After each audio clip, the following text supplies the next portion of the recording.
Thousands of people who used to work for the city of Cincinnati, those who work there now or will work there in the future, will likely see their retirement benefits cut. That's the bottom line of a measure unanimously approved today by City Council's Budget Committee.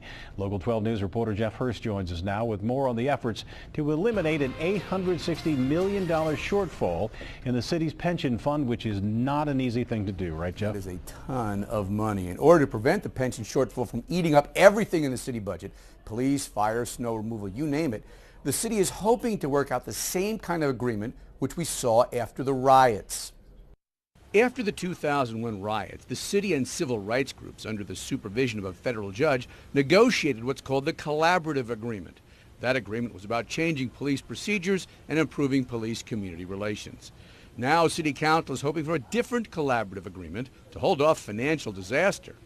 All you have to do right now, citizens, is look to Detroit. 7,000 current employees and retirees are covered by the Cincinnati Pension Fund, which has an $860 million shortfall.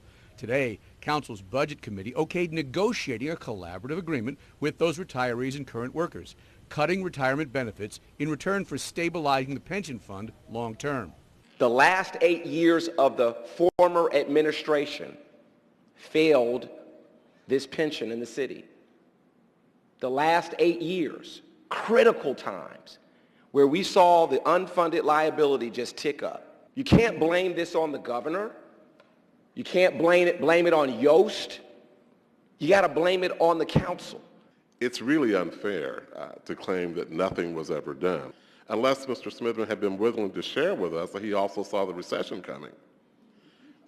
Because that, to me, is the really big thing that happened that put all of us in the situation we currently find ourselves in. But after the political wrangling, council members agreed to what a retiree urged and unanimously approved efforts to negotiate a pension deal. It does no good to point fingers and talk about blame. The past is over. The mistakes have been made. Let's pick up what's left and make the most out of it. As part of a negotiated deal, the city wants to reduce retirees' cost of living increases, but the AFSCME union is not necessarily going to agree with each and every cut the city wants. Union President Pete McClendon told me the city has not fulfilled certain promises on other issues, so the union will negotiate, but they will not roll over. The talks, supervised by federal judge Mike Barrett, could take up to a year. Back to you. Jeff, thanks very much. The big reason for the timing of today's vote deals with the city's credit rating. Representatives of the two firms which issue those ratings will be in Cincinnati later this week, going over the books. Council members hope the pension vote is a signal the city is serious about reducing the pension shortfall and will prevent a downgrading of the city's debt rating.